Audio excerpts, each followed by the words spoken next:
John Middleton. Felix Rivera. Suzanne LaFrance. Dick Trainee. Tim Steele. Keith Peterson. Katie DeBoski. Nick Shimoniak. Okay. We've got an hour. Okay. So Dan, who's presenting? Mr. Chair, Okay. before we get Yes, started, Chris. and he's not here, but just a matter of record, I do real estate, and I did sell a house to Keith, who's the president of the Gasline Development Corporation, and I don't think it creates conflict for me. Do you sell to anybody that wants to buy one, or Yes. just pick him out? No, he found me at an open house. It was random. You don't have a conflict, just don't worry about it. Congratulations. Yeah, you can brag about it. Yeah. Okay, whoever's presenting, let's start. We have an hour for this. So we're struggling with the computer, so at least I'm we sorry. have printouts. My name is Nick Shimoniak. I'm with the Alaska Gasline Development Corporation. My job title is LNG and natural gas negotiator. I'm part of the commercial team that's working to put together the number of deals, agreements, and contracts in order to facilitate the project. Let the record reflect that Mr. Croft joined us. Keep going, sir. So I've got a presentation for you. It's on where we're at with Alaska LNG. We've been in the headlines, I think this morning we were. We'll provide a little bit more context between some of the blurbs you saw in there. I'd like to thank the Assembly for inviting AGDC to present. This project's important for the state and it's important to the state's largest state. So flipping to the next slide, slide 1, the project overview slide.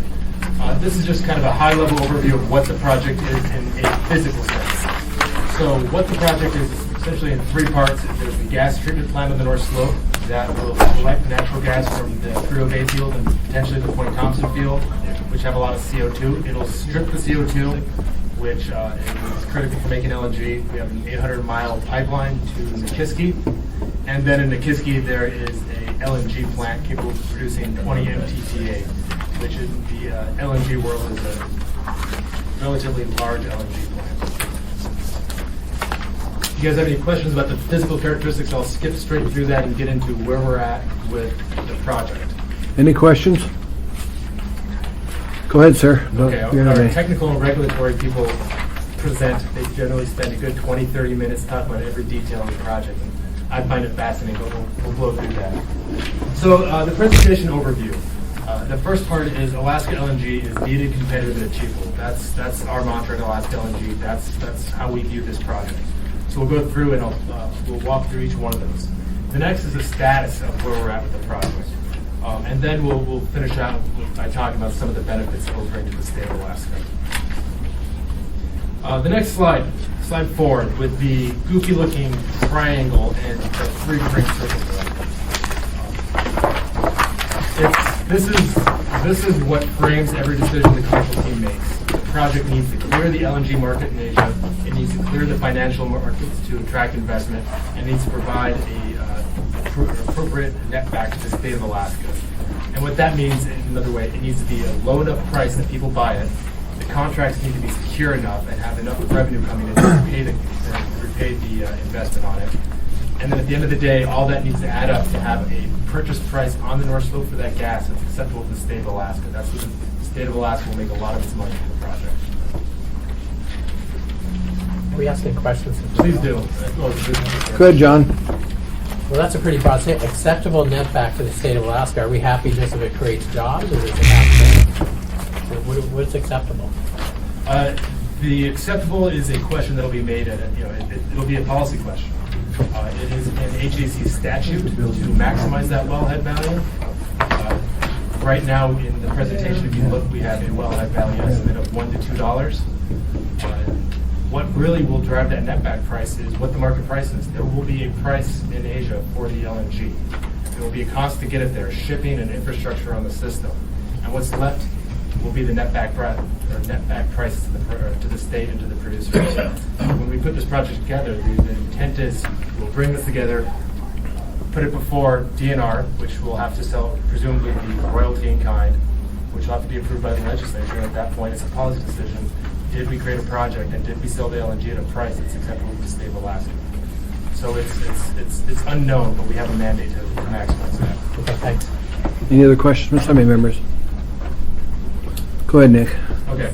slide 5. This is a fairly busy chart, but the story that this chart tells is this project is needed by the Asian LNG market. It tells two stories here. The first one, if you look at the top red line, that is the projected growth in LNG demand.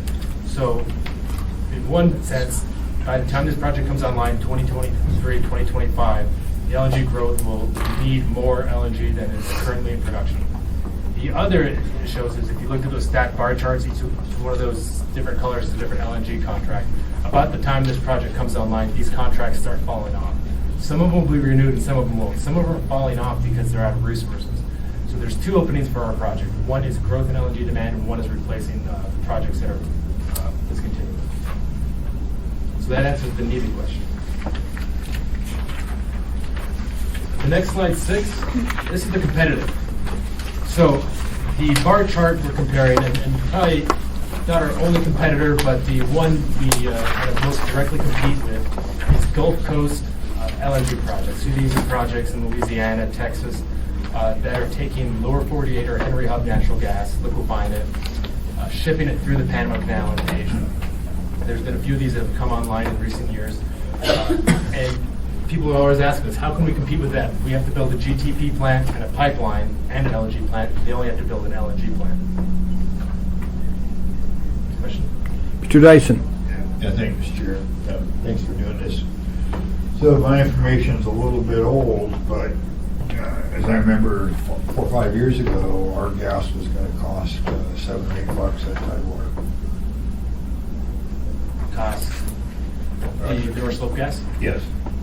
Yeah, and and it used to be that in gutter it was 55 cents or 70 cents or something, you know. And why are you competing against Gulf Coast stuff? I would think our competition is Asia. Yeah. Oh, that's a great point. It's probably the simplest answer is at the margin. The next project's coming online. When the Asian buyers go out to the market, they will have to get gas from the U.S. They'll have to get gas from multiple places. So there will be projects in the U.S. coming online. Whether they're in the U.S. Gulf Coast and Alaska is that's the metric we're using. So you're, if I may, you're Good, Mr. inferring that supply from the Middle East headed for the Pacific will be down so much that they've got to buy from our hemisphere?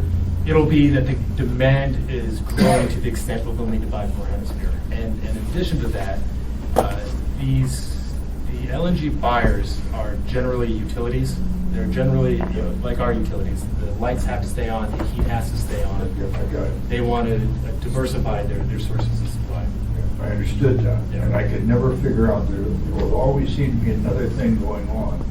And I reasoned that they wanted a stable government and a government that could protect their shipping lines. Correct. That is correct. Yes, that's something they value. I mean, the buyers, not just diversity, but they want sources. And Alaska's great because we have the U.S. rule of law and I no got Panama it. I Canal. understand. All right, still I can't get around the concept that the incredible gas supplies on the Pacific Rim in Asia are going to not meet the demand. I hope you're right. And you should have far better credentials than me. I'll say this. This chart will not prove I'm right. It's we can study it. We can say we think it's Gulf Coast or this or that. There's instead of speculating on what the LNG buyers want, we're in front of them putting out agreements. We're selling it, and if they buy it, then that's the answer. So the real gut cutter is when they got the big guys with dog in the fight put their money on the line, either long-term contracts or whatever. Yes.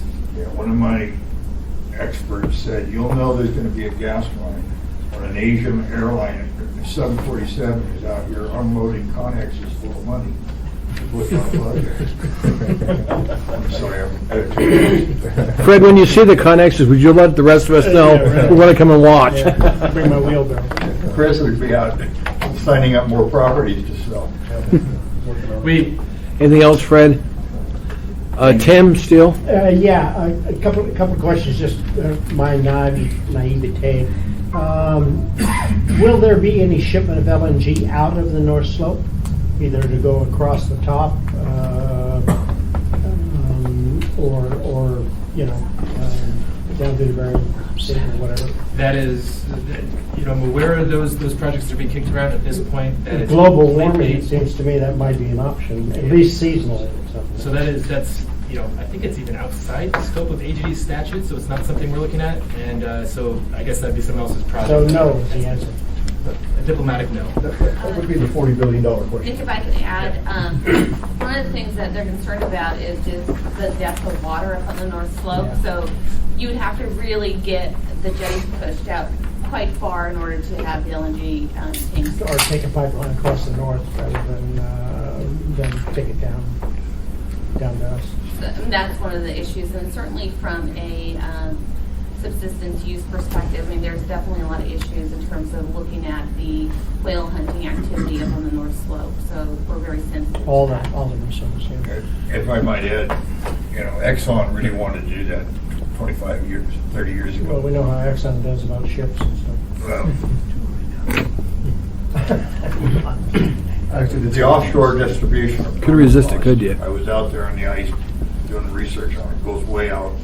She's right about and you should know the bathymetry. You got miles offshore. Yes. Keel scours from pressure ridges. I measured them at 25 meters. Just a huge Yeah. engineering project. Just a bunch of stuff. Yep, and those are real problems. Plus the political, environmental issues, the mountain probably won't be climbed in our lifetime. Yeah, okay, sorry, divert attention here. Mr. Constant, sir. Yeah, Nick, are you going to be getting to the kind of news that we've had this week, kind of the discussion under open season and Yes. the report back? Because I've heard conflicting news. I can wait to hear, then I won't ask him. Yeah, no, that's one of the big, the bulk of this presentation is I'm hoping to be at where we're at right now, what's happening, what happened last week, what's going on this week. Nick, then continue, sir. Okay. Appreciate it. So there's 2 points I want to draw on this before I leave this slide. One is prices we're projecting, the prices we're offering the Asian market, they're competitive on a dollar-for-dollar basis with what's coming out of the U.S. Gulf Coast. But almost more importantly, if you look at the distribution of where the costs are, most of our costs are fixed costs. It's only a small portion that's natural gas costs. In the lower 48, yeah, they might have the same price, but the bulk, or at least half their price right now, is U.S. Henry Hub natural gas price, which historically is very volatile. And these are, like I said, utilities buying it. And if you remember a few years ago, our utilities, Chugach and NSTAR, we had serious price volatility, and it caused a lot of harm to our utilities and their ratepayers. So these utilities, these buyers in Asia have the same sensitivity, and they really like this approach. So, yes, flipping to the next one, the Alaska LNG capital structure. So this is the last part of it. This is who's going to pay for this, and almost more importantly, why are they going to pay for this? So the clearing the financial market. This is one of the things we always have to keep in mind. Yeah, we can go and offer a great price to Asia or offer a really nice wellhead price to the producer of the state of Alaska, but are we going to be able to get the revenue in the middle from the tolls from the paying off the system that's going to be able to attract the investment? We're not looking to put together a project that needs subsidies or the state to put money to. Instead, we're looking for an investment grade project. So the structure we're using that we're working with right now is 75% non-recourse debt. What that 75%, and that's $30 billion in the project. And again, I again point out because it keeps getting misreported. This is a $44 billion project. The $45 to $65 billion range is old. That doesn't exist anymore. We know what the price is now. It's not the $65 billion number. So the non-recourse debt. What non-recourse means is that the recourse is not on the owner of the project. If there is a default, if one of the LNG buyers doesn't pay and there's not the revenue, the debtor does not go to the owner. It will not go to HDC and say, you need to pay us. What that means is they go to the contracts. It goes to the revenue source, and that's who is the default, not the owner. So this is $30 billion that, as we're structuring the project, will not be on, the state will not be on the hook for. The other, the 25%, the equity, would, roughly $10 billion. This is equity we expect to earn an 8% rate of return during the contract period. The contract period is, to jump into this, we'll get into the contracts in a little bit, a few more slides. We're seeking 20-year contracts where people pay to either buy the LNG or use the system, whether they take the LNG or not. So this is stable revenue, and we expect that over that 20-year period, this equity return will be about 8%. So this is a relatively low return, but it's appropriate for the risk we're asking the investor to take. This is not the type of risk reward profile you typically see in an oil and gas company. This rate of return is not dependent on what the price of oil or the price of LNG is. This is a stable, predictable, contractually obligated revenue stream. So, next one. So commercial structure. This is where we start talking about the actual agreements we're off negotiating right now. And this is a complex chart, but I think either we, even if we don't talk through vision, if we talk through what's in there, it'll help us understand the news that came out this week and what it means. So there's primarily two different ways molecule natural gas on the North Slope can get to Asia commercially. The first is through a tolling agreement, and that would be a producer saying, I want to market my own LNG. I want to take my gas on the North Slope and go sell it to my own Asian buyers, in which case they will toll in the Alaska LNG system. And AGDC at its root is an infrastructure company. We will build the pipeline, the LNG plant, and then say producer X with 25% of the natural gas will say, I'm going to enter into an agreement to pay you for 25% of the capacity every month, every year for 20 years, whether I use it or not. You don't know what the price I'm selling it for is, and you don't know the price on the wellhead. I'm just taking it through, and it's off your hands. I'll market it ourselves. So that's what we went after in the capacity solicitation, and I'll get into that in much more detail later. The other route a producer could, or another route for getting that molecule from the North Slope to Asia, is through a wellhead gas sales, and that's where the producer says, I don't want to toll, I don't want to market my own LNG, but I want to support the project, and I will sell you gas on the North Slope at the wellhead. And we've had every single major producer tell us that in the last few weeks. And what will happen there is AGDC or a subsidiary or an associated company with AGDC will buy that gas on the North Slope, will toll on Alaska LNG, and we have foundation customer rights. I'll get to that capacity station slide. That's another big outcome.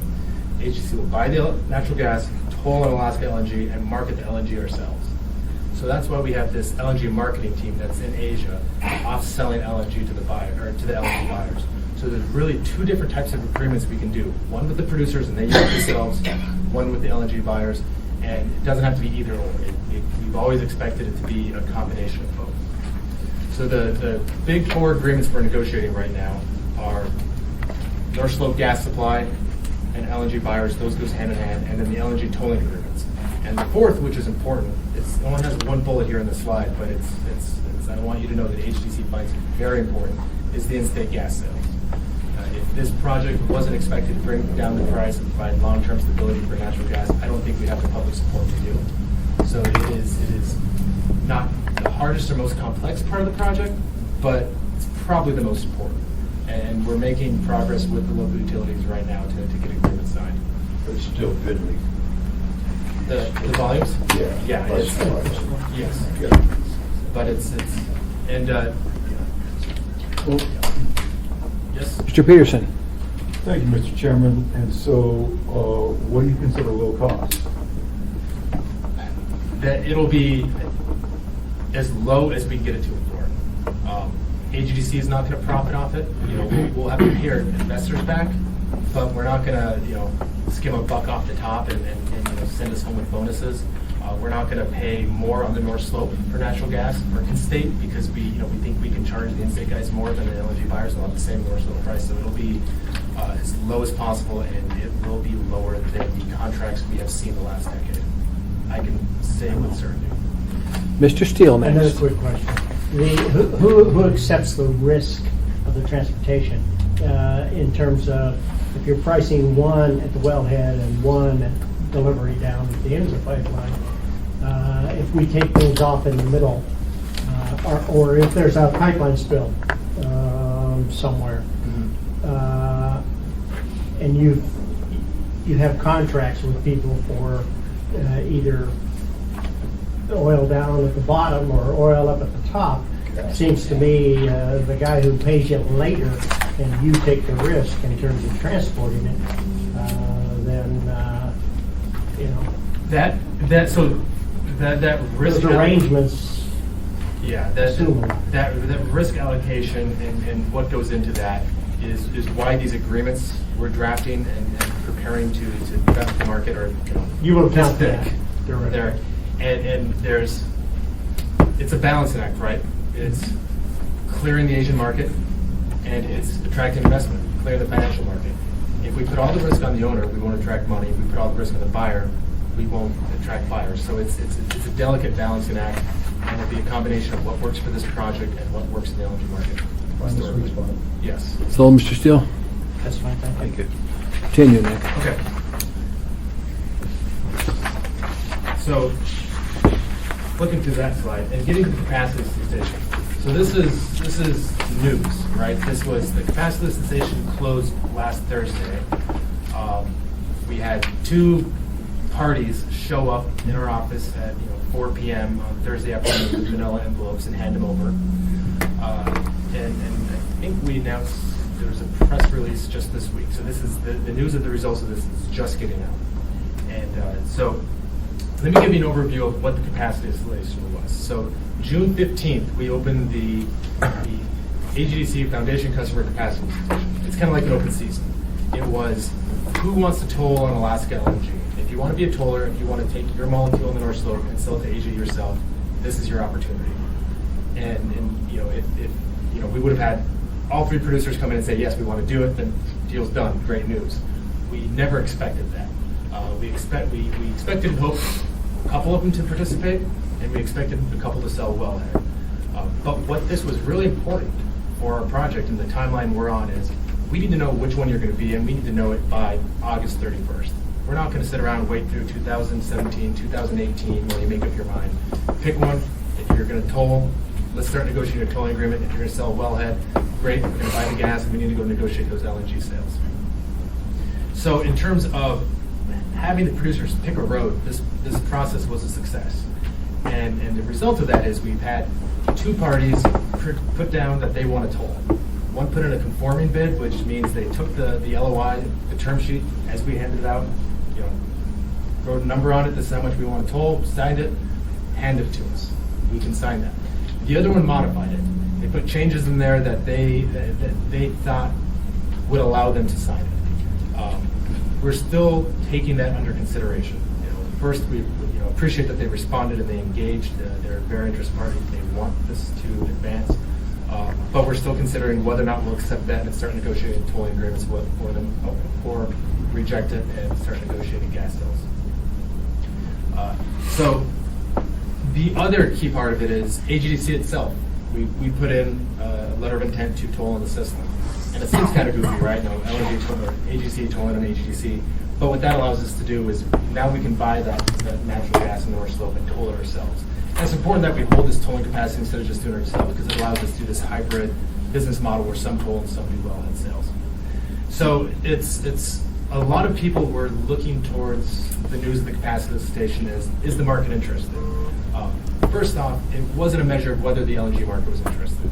We let all of our potential LNG customers know as a courtesy that this is happening. If you want to toll and if you want to go negotiate with BP, Conoco, and Exxon to buy gas in the North Slope, here's an opportunity. We're not going to leave you out. But that's not what they do. We didn't expect them to do it. We never sent them the LOI. We just sent them a nice courtesy letter saying, FYI, this is happening.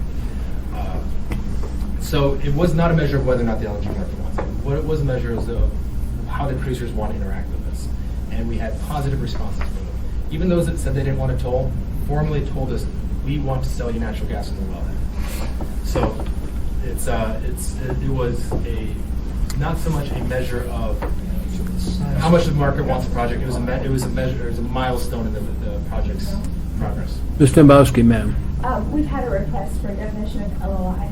Oh, sorry, letter of intent. So I'll get into this. Was that for you, Amy, or for the person next to you? I can't confirm or deny. I'll take that one, but I do have an actual question. Go ahead, Matt. Yeah. That wasn't an actual. So last time we spoke, I asked you about the Woods and Kansas study, which I'm not even going to broach at this moment. But are you familiar with Nikos and the presentation he gave to the legislature from Analytica? He's given lots.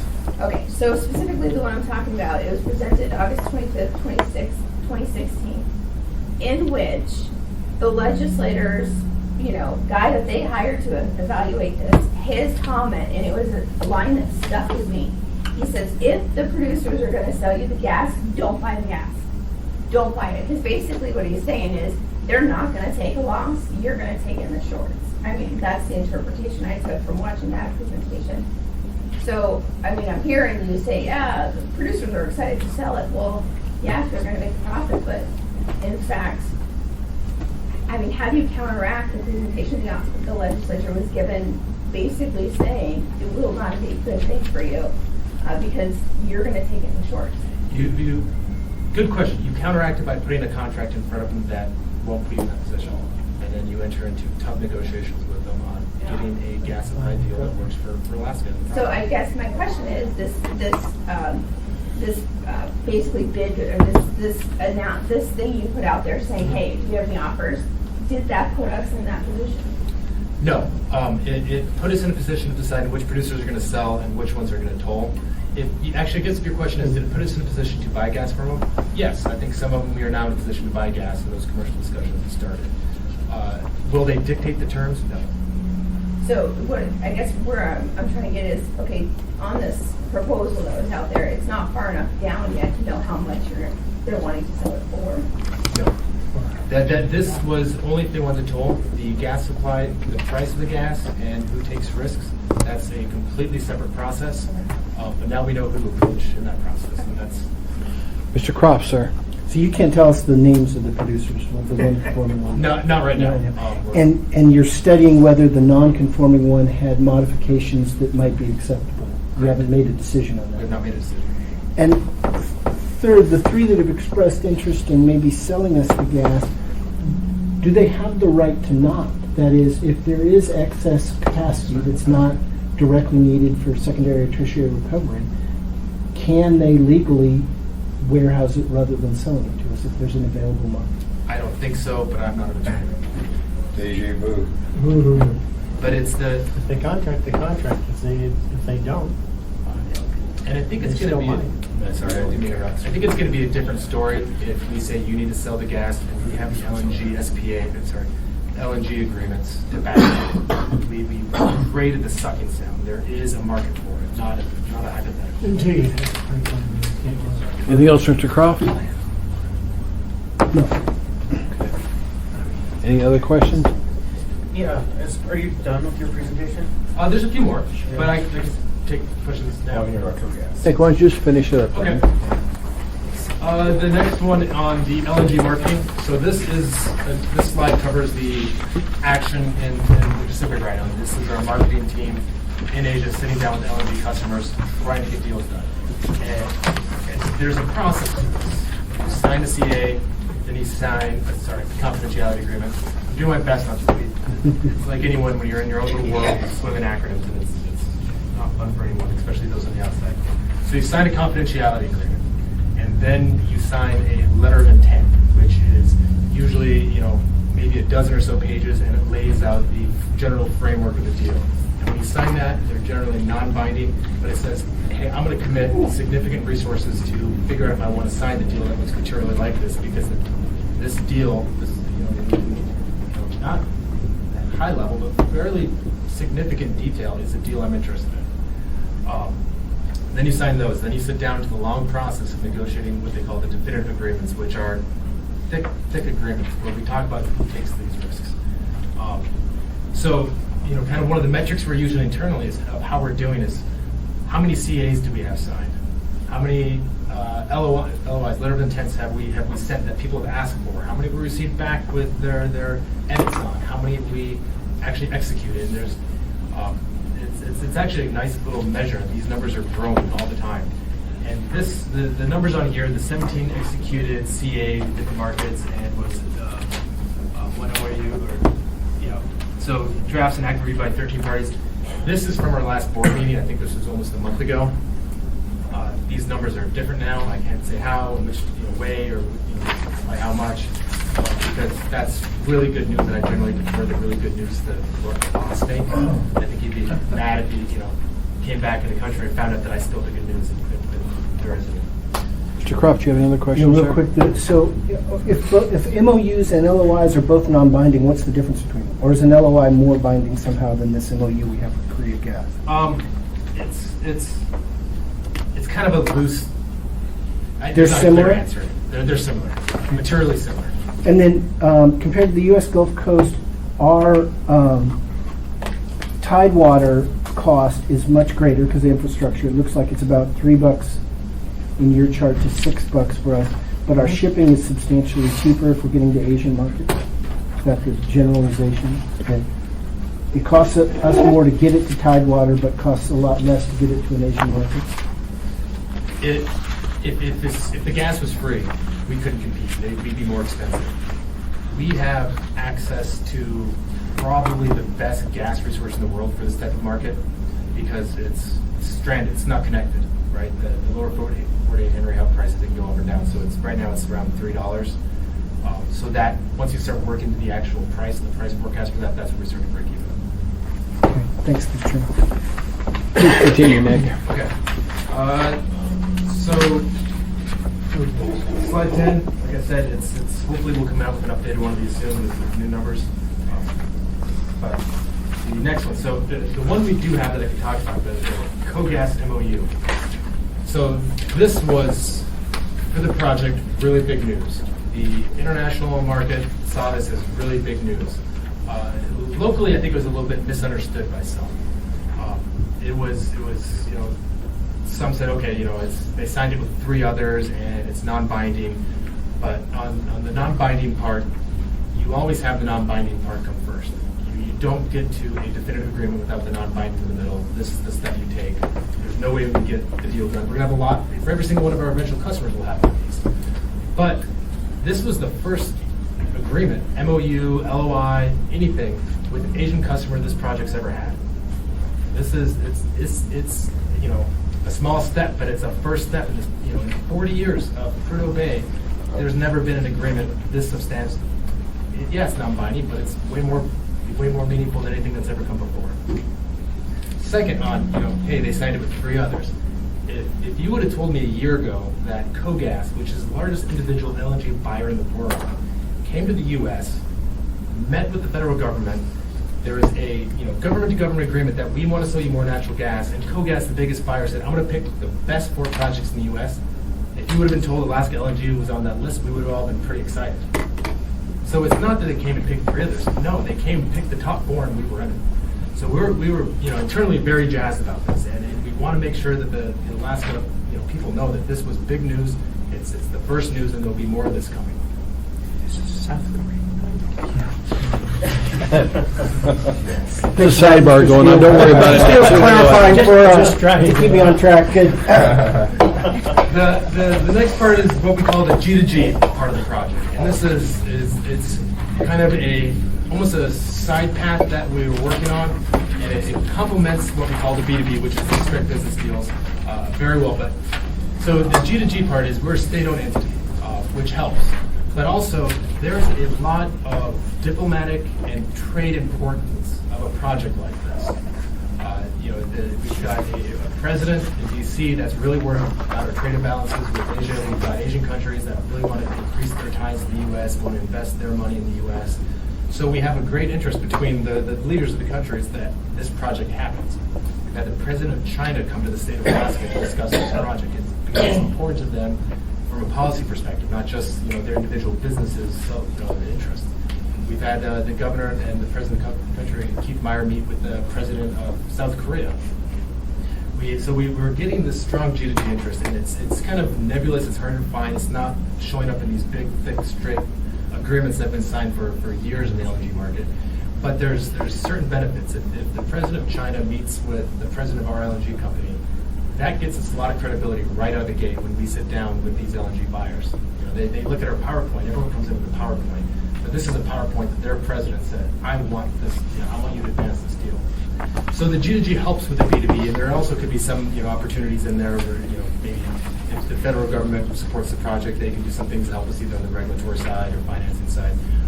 but it's kind of a larger nebulous part of it. It's kind of hard to define here, but it is, we've got presidents of the countries we're trying to sell to, president of our country, governor of the state, all pushing this project forward, and it's a tremendous tailwind.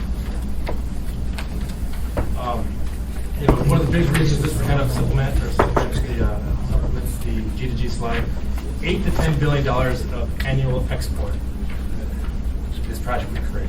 And that is significant. That would actually be a meaningful impact on the U.S. trade imbalance with China. It wouldn't be a rounding error. It would be, in a whole percent.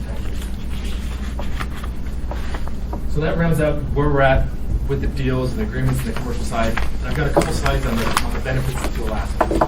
So $8 to $10 billion, that's a big number. But the big part of that is that's money that, for the large part, flows to Alaskans. That's not $8 to $10 billion that just goes out into thin air. Part of that is the upstream gas supply. So, if we assume the state takes 25% through royalty in kind and it's tagged, they haven't made a determination yet, we're not counting on that. They'll get revenue from this. For every dollar, I think it's, don't quote me on it because I don't like to remember numbers in a place like this, but I think for every dollar of wellhead value, it's over $300 million annually to the state of Alaska in general fund revenue. And the other 75% that goes to the producers, which are some of the biggest, most important companies in the state of Alaska. And to have another $1 billion go to the biggest, most important employers in the state of Alaska is good. $1.4 billion of O&M and PILT. A good chunk of that is PILT, which is what will replace the property tax for the municipalities and boroughs along the system. That goes to pay for local government. Don't have to explain the importance to this audience of that. The other part is O&M. $1 billion a year of O&M. That's the jobs. That's the wages. It's $1 billion cost of the project. And we're trying to get this off the ground. I'd love to bring that number down, but at the end of the day, that's the salaries that will go to people in the state. The $3.5 billion of debt service. There's going to be a huge construction boom, and really this is us just paying off that big construction boom for 20 years, and an equity return. If the state of Alaska chooses to invest, this could be a new source of revenue. It's not just the selling of the gas, but earning a profit on its investment in the gas line itself. So this is something you have to remember, because I'm always, as a commercial team, trying to drive these costs down, but at the end of the day, these costs are also benefits. Mr. Peterson, sir. Thank you, Mr. Chairman. So when you're talking about the state investing, are we talking about the permanent fund? Where would the money come from? There's no connection between us and the permanent fund. What it would be is we would get the project to advance it to FID, and we'd say we need $10 billion. And what I expect the plan will be is we go to the state of Alaska first and say, you put in the seed money. How much do you want to put in? Do you want to put in the full $10 billion? Do you want to put in part of it? And whatever the state doesn't put in will go to the third. Well, first, I think we also have the statutory mandate to offer to Alaska regular citizens, municipalities, Alaska Native corporations for them to invest. And at the end, it would be the global financial market to invest. Thank you. Other questions? Go ahead, Nick. Okay, and I think so that's the last slide is just if the state does put in money, what does their investment look like?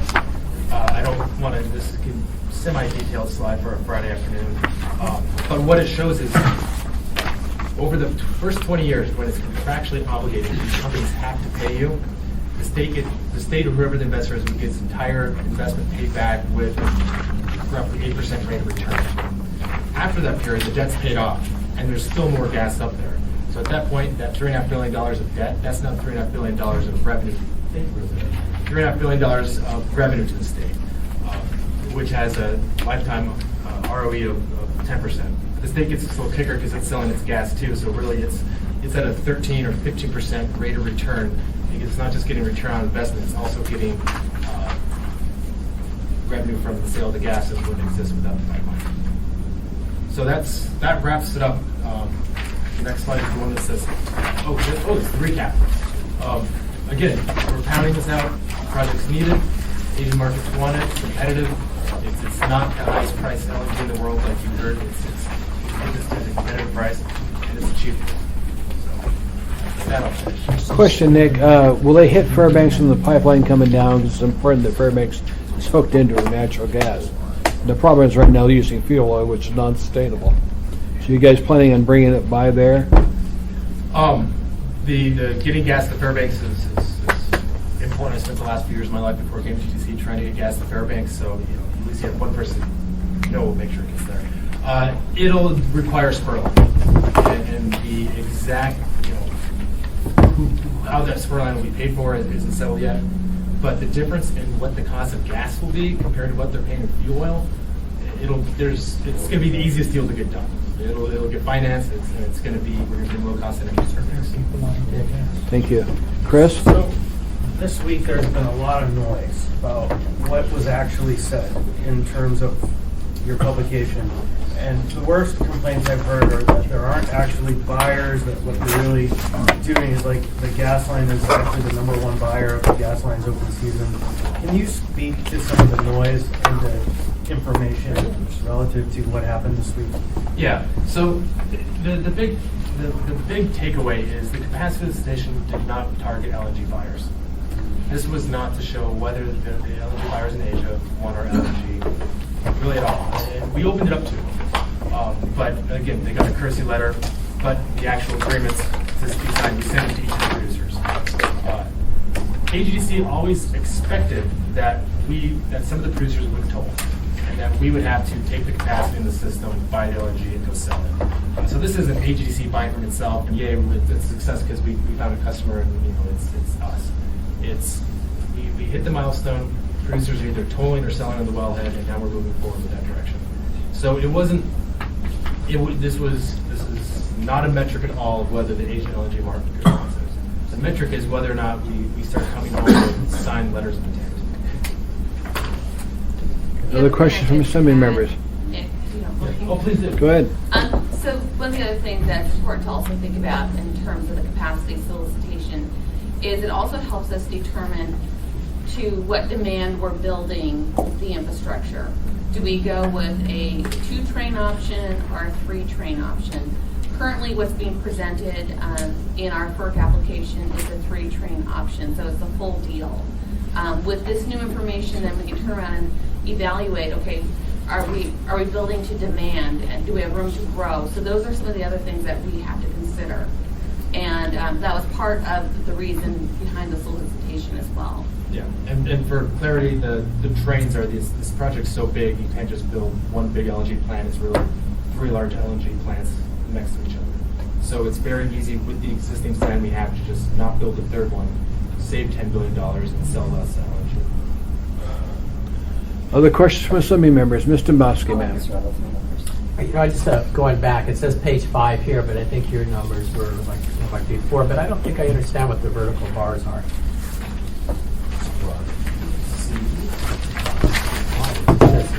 Oh, okay. So this is a busy one. So each one of the vertical bars is a different LNG contract in the market right now between an individual buyer and an individual seller of LNG. And if you get a sense of the scale, this kind of orange stripe bar that comes in 2025. That would be Alaska LNG. When we sign our contracts, it'll show up, and that's kind of the relative magnitude of this project to the world market. So let me just try to see if I interpret it right. So if we look at 2012, that vertical bar said there were lots of contracts, but the demand was more than the contracts, the red line? Yes, that was the Fukushima incident where they turned off the nuclear generators and they needed more LNG than they had under contract. So they go buy somewhere not under contract? So not under contract. Okay, so if we look at 2026, their demand is much higher than what you currently know is under contract. Correct. So that opens the door for us. That's our opening. But potentially that's 9 years down the road, they're working on contracts consistently. That We're bar keeping will them grow. busy. Yes. Okay. There's a huge delta between the contract prices and the spot market prices. Yeah, so one of the interesting dynamics, if you look here, you saw that gap, and you probably guessed, and correctly, that there was an associated spike in LNG prices in that period. I think I saw some of the Conoco Kenai LNG cargoes go out for well over $15. As a result, the market was overbuilt. There's a lot of money running into investment weight, and they overbuilt the LNG market. If you look at 2015, 2016, 2017, there's more LNG under contract than there is demand, and that's why we see these temporary low prices. Can I just ask? Yes, Eric, sorry. But new contracts come on. I mean, here's a new contract coming on, and there looks like a new one coming on. Aren't there, and this just projects the current ones we know falling off. Aren't there going to be New ones like coming that and that new ones coming on? Yes, yeah, there will be new ones coming on. And Does your trying graph to meet show that it or demand. predict it? We're not predicting which other contracts will come on, but Is there a way to estimate what those might be? we expect that it'll fill up the entire projected demand. And they're going to have to contract for all of it, and we are trying to be part of their portfolio. First come, first Okay, in effect, if we don't, it'll be filled somehow, but we want to get in and fill that, be part of filling that gap. Correct. Yeah, it's not just us or nothing. I mean, they're not going out, they're not picking one project. They're picking a portfolio of projects, and we want to be one of them. And I think the value of this slide too is that we're looking at the opportunity to sell 20 million metric tons per year, and that's kind of what the dashed like yellow line demonstrates. So what it really says is we fit into this demand structure, just based on what the current information that we do have. They expect a lot of these contracts to fall off, and obviously they're going to continue to try to move forward. But Alaskan gas definitely fits into the equation, and there's a market for us. Demand's going to change too. Yeah, so we've got a very interesting story when we go to the market. Not all will be cost competitive, but as they start filling us out, if they're portfolio buyers, they want a little bit from everywhere to reduce risk. And we've got a place with no shipping risk. It's a direct route to them. There's U.S. We're not worried about some coup coming in and taking over the oil field, and we've got the price stability. So that plus our cost competitiveness, it gets a lot of interest. But Nick, what's your danger on the transport to Korea, into that area with the premier of North Korea being half crazy? South Korea. What does that do to the stability of being able to transport the gas there? That that unfortunate risk will be shared by everyone because that's the destination risk, not a source risk. Mr. Bowski? So my first question is going to be to leadership, because I'm trying to understand, what do you want from us? Why are we having this presentation? Because they asked us, could we come and give you some information? That's all it is, Mr. Bowski. We're not taking any action on it that I know of. Mr. Chairman. Go ahead. If I could, I'm the Community Advisory Board Chairman. We've been in existence for 6 years, and it was one of our members that reached out as part of our job is to reach out into the communities and ask, get them information.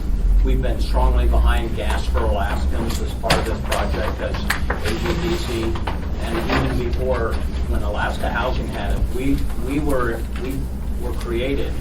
We have Kayana Chart from Barrel all the way down, Jason Marin and Nanana, Terry Henman and Denali, Don Dow from Matsu, Governor Sheffield, and Dan Coffey from Anchorage, Lon Long from Seward, myself from Kenai. There's currently 14. Our board can go up to 21. But we've answered some of the questions when Fairbanks was wondering how the route was going to go even through Coldstream and whether there was going to be a lateral and why. And as, especially lately, as AGDC has done their work in keeping the project costs down to evaluate that, that's where you heard the number of 65 million, and that's one of the issues of why up by Fairbanks it has to go to Dunbar and then come over. But we're working through it, but at the same time, a community advisory board has been out there trying to make sure that people don't get surprised when finally even more good news come and said, well, why didn't we hear anything about that? So hopefully we're doing our job. So that's probably why it's I'm in just front. making sure people aren't coming to us asking us for, money to invest 11 in billion? this thing. Yeah, exactly. That's going to be an investment. So I would like to follow up. So Go ahead, Mr. Bowski. now I'm going to refer to the Wood Mackenzie study because though you're couching it like it's totally irrelevant because it's dated, I have to tell you, I followed this very closely when Resources was having days of hearings, listening to all the experts talk. And this is literally almost 2 weeks to the day, 1 year old. So I don't think it's that dated, but there could be things that have changed. But I'm going to read directly from their executive summary. Currently, the competitiveness of the Alaska LNG project ranks poorly when compared to competing LNG projects like the North Asia, specifically Japan, South Korea, China, and Taiwan. The ranking also means that not only will the project not make sufficient returns for investors at current LNG market prices, but it may struggle to make acceptable returns even under $70 per barrel. Now, they referenced there were certain levers that could be pulled to make it competitive, but this was back when we still thought we had partners being the producers. And then we had the decision, okay, at pre-feed, we're going to make a decision. Okay, then the partners decided they were out. So then it got changed to September 1st. Another part of the issue in here, in this study, when you read it, it says basically it could struggle to make it sufficient returns or even be competitive if we waive all federal and state taxes too. So who has the gas though? It's not up to the producers. Alaska. Again, I'm really trying to struggle and be open-minded. I mean, it's easy being open-minded, but I'm struggling with the fact that the experts that I listened to testimony of days and days, the study that I saw from the administration, which is Wood Mackenzie, the study from the legislature, which is analytical, they're all pointing to all these major challenges with this being one of the poorest ranked projects. And I'm getting a glossy version from you, but I'm not seeing what those significant changes were, because how, in my mind, when you have producers there that are going to help build a project, and they bow out, we're going to go back to hire them to construct the project, more than likely. I don't understand how all of a sudden we lost $20 billion and it's not cheaper. So, I guess there's a pretty simple answer to that, and you know, kind of drawing on some of my experience. I've spent a big chunk of my career studying, doing evaluations of projects, mostly energy projects. Are they feasible? Are they not feasible? Kind of based on some preliminary information. This isn't that anymore. We have $600 million in design. We have the most proven gas field in the world. We are not studying whether or not the market wants this. We are asking the market if they want this. And Wood Mackenzie, you know, it won't matter if they think it's feasible or not, even if they would have said it was feasible. If we go to the market and no one buys it, then that's the answer. And because the past work has progressed this project so far, we have a project, $600 million of design. We're at the point where we can go sell it. We don't have to study it anymore. I like to joke that my job title is not LNG and natural gas studier, it's LNG and natural gas negotiator. We're past the study phase. We're selling it, and if we don't get buyers, then we have our answer. Okay, so you can't specifically point to what levers that you've pulled to make this more competitive, because it seems to me the factors are stacking up to make it worse, not better, but you're saying the reverse is true. It's whether or not Wood Mackenzie was there's differences in the costs and the prices that come out of it, and then there's Wood Mackenzie that drew a line and said this is your price and it's uncompetitive, and whether or not that's correct is something that we're going to let the market decide. Yeah, it's market driven. Mr. Wilton, final question, sir. Just following up on something Out of Amy time. said that, why are we doing this? We just had that little meeting on the land use plan and projecting population and how many homes we need to build and so on. So if you believe that this is imminent, then that might affect our decisions on that land use plan map. If you think, not so much, maybe we go with where it is. So to me, it's somewhat valuable to see. Well, I was just This making is a sure they're not big coming thing. asking us for money, frankly. Because if that's the case, I think it's important for this body to weigh all sides of the issue, not just the glossy version from AGDC. Chris says he has the money to We have loan. money to Yeah, give. no, I Chris? think though that there is the flip side of that question is an important question to ask. Since you're at Anchorage having this conversation, and Anchorage government is sitting here pondering not what it's going to cost us, but what benefit does this project bring to Anchorage in your mind, or what benefit can we work toward collectively so that we can improve Anchorage's fiscal situation, other than just the secondary or the kind of we will have some jobs that come through here. It's there's nothing too direct. You won't have any property tax revenue. It's not coming through you. You won't get any direct revenue from sale of oil. It'll be indirect, but this will be a massive project for the state of Alaska, and you are the biggest, most important city in the state of Alaska. And I can't imagine there's ever been a major economic event in the state that you didn't move in unison.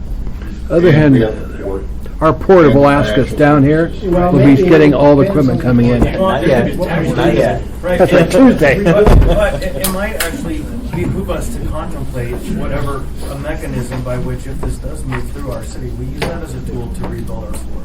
Yep. Well, thank you for being here. This work session's over.